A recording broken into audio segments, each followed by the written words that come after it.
Hello everyone and welcome back to my videos. In this video, I'm going to talk about how we are raising our 4 daughters.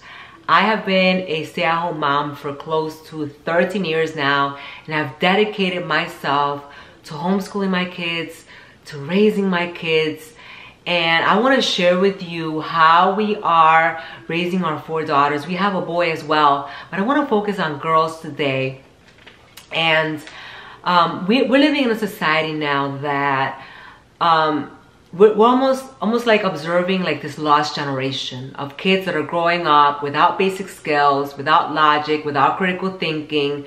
They're lacking in morals and values. And today I want to talk about how we're raising our girls and our boy, we're going to make a boy video, another video, differently. And it's really important because we are living in a society that's hyper-focused on what kids are going to become. Like, are you going to be a doctor or a lawyer? Or what are you going to study? We're going to make sure that you're really, really smart. But we need to be focused on who our children are going to become. What type of person, what type of character. Are they going to use their talents to serve God and humanity? Because you can raise a very smart individual, right? And then that smart individual, what are they going to do with their lives? What are they going to do with their talents? Are they going to be of value to God and to the world? That's something to ask yourselves, right? So there are things that we're doing in our routines, in our everyday ways of doing things that we're helping our girls be different. And let's talk about first the routines, right? So let's start with like the morning routine. I'm not waking my kids up in the morning. So we have girls that are 8, 10, and 12. And they have alarm clocks and they are waking up on their own. I'm not waking them up and dragging them out of bed, and no. So they have their alarm clocks, they wake up and they come downstairs, they'll make themselves some hot chocolate, some tea, and they get to work on their schoolwork. I do a discovery learning type of learning in which starting 3rd grade and up, my kids are doing independent work. They are to read the instructions of their workbooks. They are to watch the lessons and learn on their own and then start to work on their things, right? So my girls are doing their independent work in the morning. They're doing writing and grammar and spelling. And then my older girls are doing their math as well. It's online. And so then once they're done with that, around 9:30, 10, they get to meet with me and I get to have one-on-one time with them. And during this one-on-one time, if they didn't understand something, we'll go over it. Or if they want me to teach them something in a different way, we'll go over it. But they've done like 90% of their work on their own. I'm training them for the future. In the workforce, you're not gonna have your boss holding your hand. You know, in your business, you're not gonna have someone give you the answers. You have to know and learn how to be a learner, how to figure things out, how to use critical thinking. And all of those are being ingrained in our children.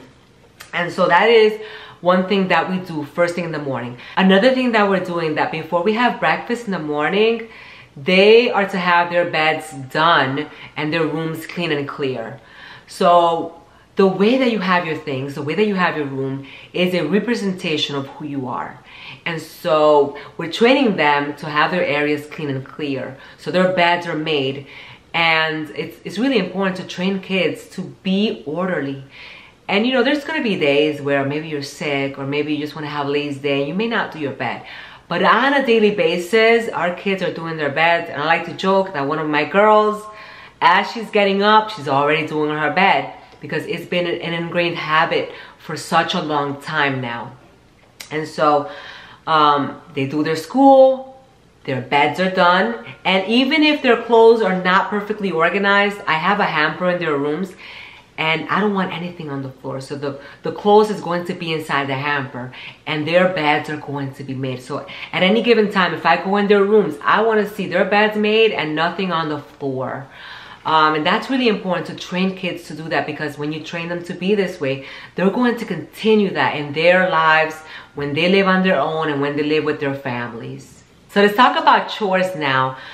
In order to run a home, you need everyone to contribute to the home. And sure, you know, as a mom, I can just hire like a cleaning lady or something. But then I would do my kids a disservice. They need to learn how to clean and how to keep things organized. And in our home, every child has a chore chart. And in that chore chart, they're in charge of certain areas in the home. They're in charge of certain things. My older girls, they're doing meals on certain days of the week. There's different chores that I assign to each of my kids. And I've gone over it in my private membership community where I share with you our chore charts and I share with you how I incentivize young children. So I start with incentives for the young ones. But by the time they're the ages of my girls, 8, 10, and 12, they are not looking for an incentive anymore. This has become automatic now, and they want to contribute because they want to contribute, because they know it's of value to our family and they know it's needed. So do expect your kids to help you around the home. Do not do everything for them, because when you do everything for them, when you make their beds, and they're not going to learn how to do it. You should never do for a child what they can do for themselves, because then you're doing them a disservice. Okay, let's talk about basic skills now. More and more young adults are growing up lacking very basic skills, such as knowing how to do their own laundry, cooking a basic meal, having a bank card, managing their finances, filling out a job application, and the list goes on. They are so dependent on their parents and other adults that it's almost unsafe for them. You know, it's almost like when you're teaching a child how to ride a bike. I remember when I was teaching my kids how to ride bikes, I was there holding the back of their seats and just strolling along with them. And my husband said to me one day, you know, they're not going to learn how to ride a bike until you let go. And it wasn't until I let go that they really learned how to balance themselves and how to take off. And yes, I gave them a little boost, but it wasn't until I finally let go that they were able to gain that balance. And that's what we want to do with our kids when we're training them up for when they're young adults. So let's talk about some basic skills. So let's talk about cooking. So all of our girls are being trained to cook and to know how to cook all types of meals: breakfast, lunch, dinner. My oldest girl can already cook so many things. She does all our desserts. She does our breakfast. She does lunch, so many meals. This year, she's focusing on dinners and how to do full course meals. So once a week, I have her doing a full course meal for us from protein, sides, and dessert. But she already has learned how to really be a master when it comes to desserts. I don't buy sugary things for the house like cookies and cakes. And since I rarely buy them unless we have visitors, she has taken an interest and has really mastered. She's even better than I am. I cannot make cookies and bake like she can. So she's really mastered that. When it comes to breakfast, she's 12. My kids will say, who's making breakfast today? And if it's me, they'll say, we want Jay to cook for us today, because that's how good she's also become with cooking breakfast and pancakes and waffles from scratch. She's really, really good at it. And that's what I have with my other girls. So they're learning how to cook different meals. And since they're little, I have them next to me. And you'll see them in my videos. If I'm kneading bread, they're kneading bread with me. If I'm mixing the pancakes. My 5-year-old is like my pancake flipper, and he loves flipping the pancakes. And that is how they learn, really. Just working with you side by side. And by the time they're the ages of my girls, 8, 10, and 12, they're going to know how to cook basic meals already. And that is important. You want to give them the confidence on how to cook healthy and wholesome meals for themselves so that they can do so for their families when they have their own families. Let's talk about laundry now. By the time my kids are 9 years old, they're doing their own laundry. I think doing your laundry is a basic skill that you should learn early on. And I know kids that are in college that still bring their dirty laundry home to mom so that mom can wash it. And there is really no need for that. And you should never do for a child or for a young adult what they can do themselves, because you are doing them a disservice. So that is what my 2 older girls, they do their own laundry. My 8-year-old is learning this year, and she is excited to learn. She wants to learn how to do her own laundry because she looks at it as an adult task that she wants to learn how to do.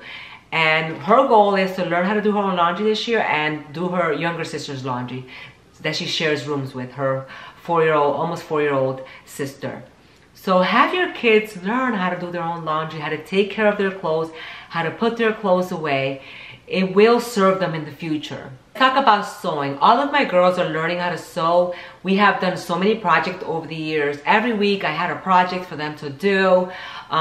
So even boys, they should know how to do basic sewing, how to sew on a button, how to sew 2 pieces of fabric together. But we've done projects and they've done skirts, pillowcases, little stuffed animals that they've created over the years.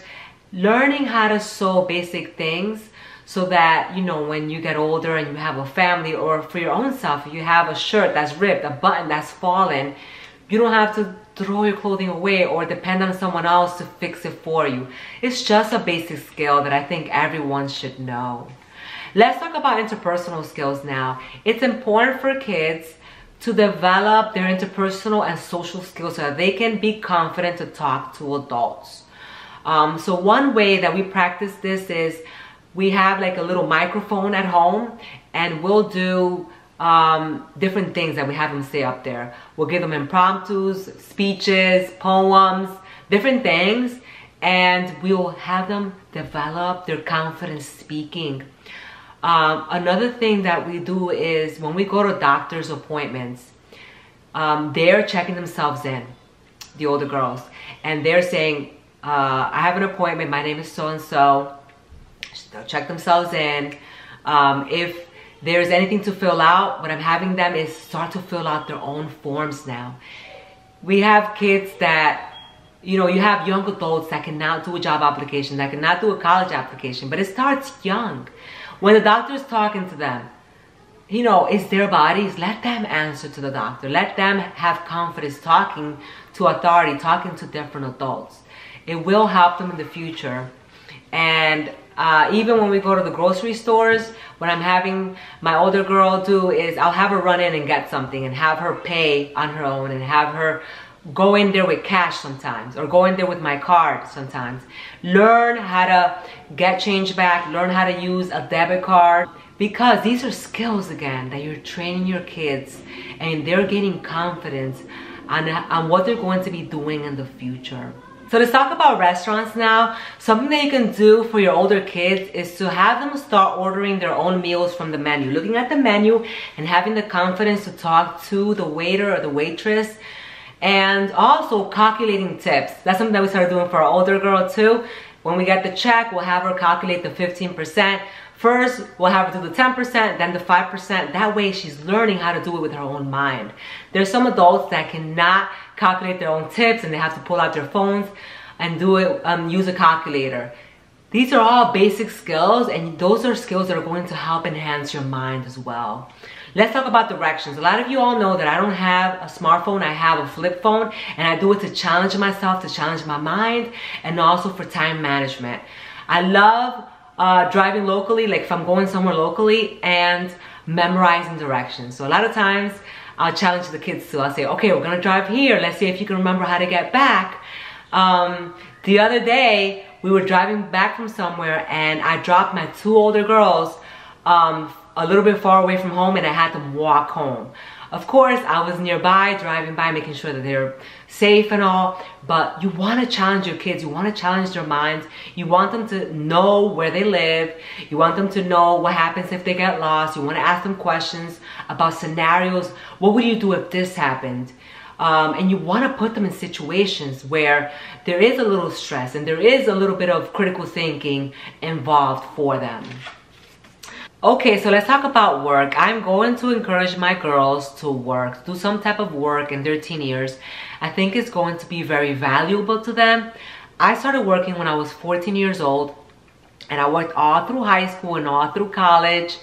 I worked in the summers, I worked multiple jobs sometimes, and it really helped build the person that I am today. It helped me with interpersonal skills, it helped me with problem-solving skills. It put me in situations that made me a person that has better character, that makes wiser choices, and it's built up my confidence as well.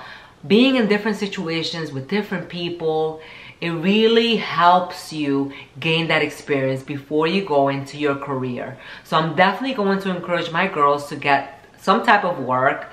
It depends what they're interested in. If they're not interested in something in particular, I still want them to get some type of job, whether working for a local shop or being an apprentice for someone. I'm also going to definitely encourage entrepreneurship. I'm an entrepreneur. My husband and I run multiple businesses.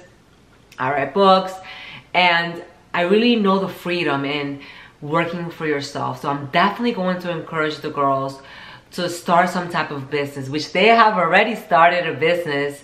Again, they're 8, 10, and 12. As of this year, they've launched their first Etsy store. They've been sculpting with polymer clay for many years now, and they've gotten really good at it, and now they've launched their store. This is going to help them in their journey, because when you're running an Etsy store, you're running so many different aspects of so many different things. You're dealing with customers, you're answering questions, you're printing out orders, you're packaging all of your orders. Of course, I'm going to be the one taking them to the post office, and I will be double checking things for them in the beginning especially. But this is going to be a really valuable experience for them to start early on building those entrepreneurship skills. I have seen so many stories of young adults who are millionaire entrepreneurs, and they've done it because they started young and they have a drive. They have this self-drive, and that is how they've gotten there. So I really want to encourage my girls in this, and I'm really excited with them in their new Etsy business. All right, so now let's talk about technology. You know, so many kids spend hours and hours in front of screens, and this is not going to help kids get smarter.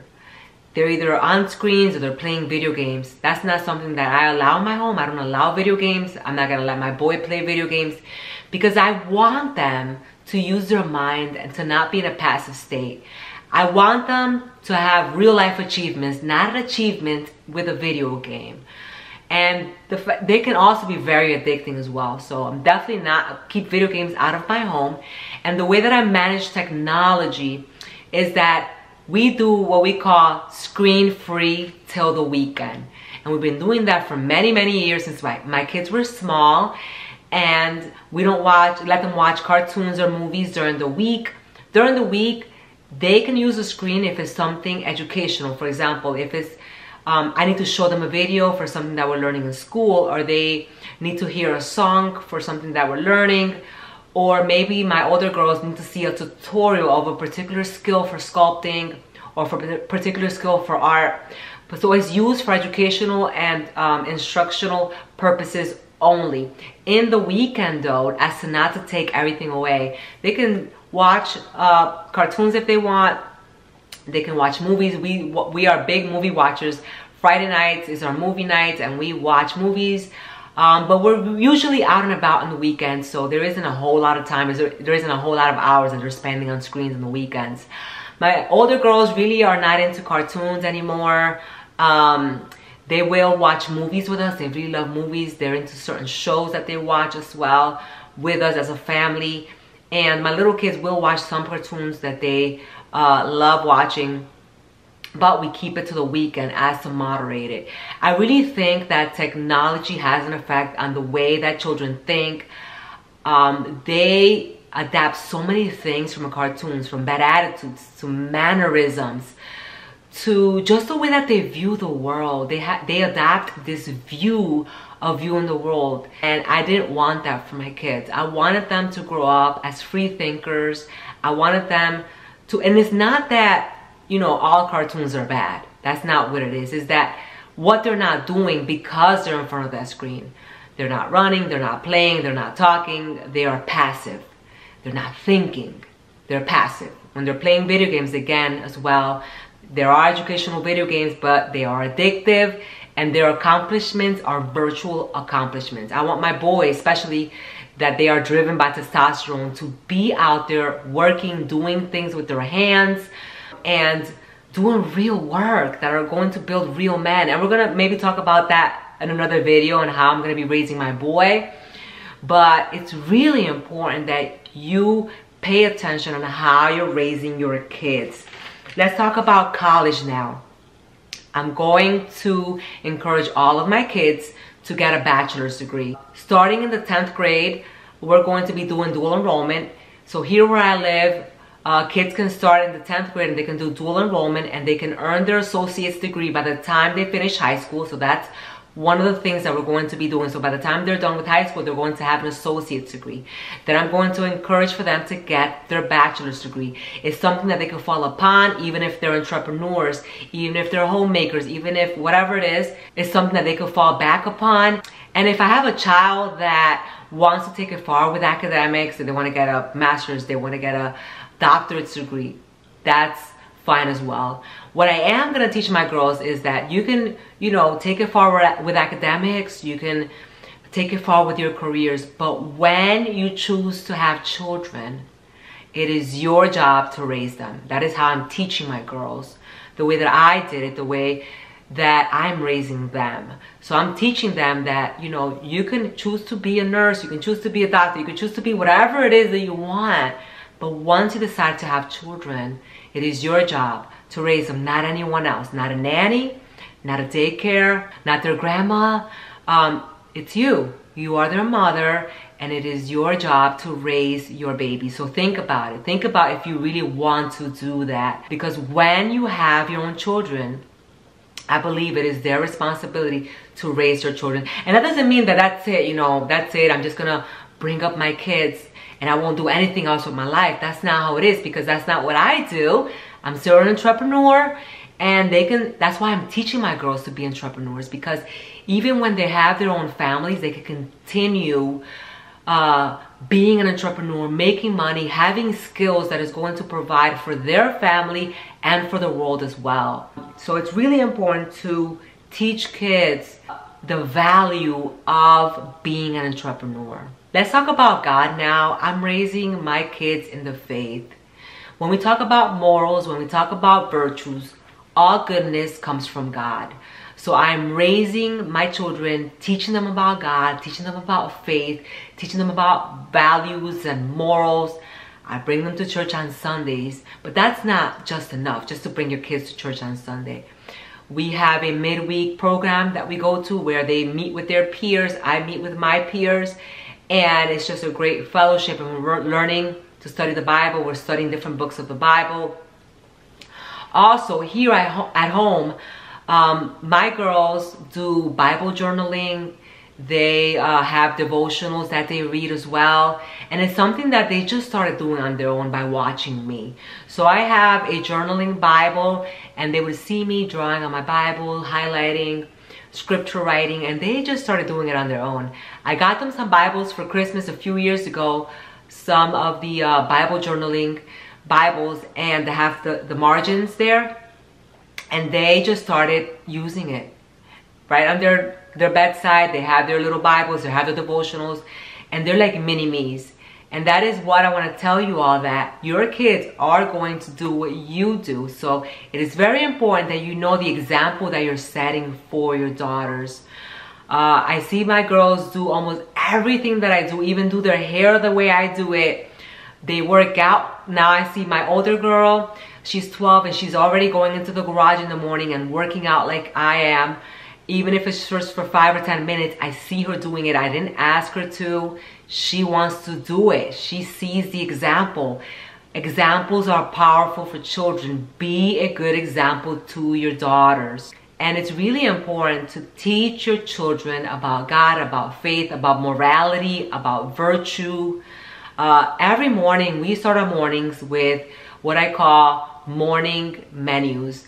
And in these morning menus, I have hymns that we're memorizing scripture, we're memorizing poems, we're memorizing things about virtue and manners. We're learning all that. I'm teaching my kids. Kids are not born with manners. They're not born with virtues. You have to teach it to them, and that's what we do every morning with our kids.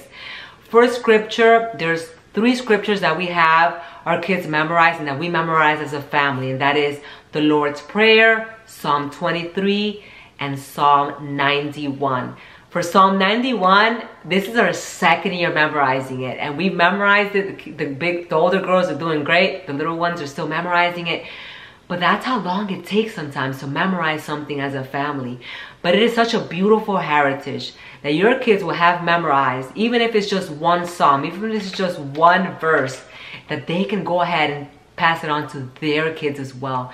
That is why I have my kids in the morning memorize those hymns and the scripture and the poems and learn about manners and virtue, because I want them to learn about goodness. And we do it here at home. This is where it starts. It starts at home. All right, so I hope that you have enjoyed this video on how we're raising our daughters, and I hope that it inspires you in the way that you're raising your daughters as well. We have the power to raise a wholesome next generation. It starts with us, and it starts here at home, and we need to set ourselves apart, be different. And it may be a little harder, you know, it may be a little messier. You know, when you take the screens away, you may have a little bit more mess in your home, and you may have a little bit more noise, but you're raising children that think differently, that view the world differently, that have values, that have morals. You're not just raising a brainiac who's gonna be really smart. You're raising someone who's gonna have good character, and that is what we wanna do ultimately. I hope that you have enjoyed this video. If you want to come along with me on my private membership community, there I share with you how I handle discipline at home with boundaries and consequences. I share with you our chores and our chore systems. I share with you so many things that I don't have on YouTube. I kind of bring you into this sisterhood that I have, and it's just such a great place. We have a forum. You can ask me questions. We have the most amazing conversations, and you get exclusive videos on there that you can learn from. I also have workshops. If you haven't seen those workshops, I'll link them below, where you can learn a little bit more from me one-on-one. I hope that you have enjoyed this video, and I'll see you all in the next video. Bye-bye.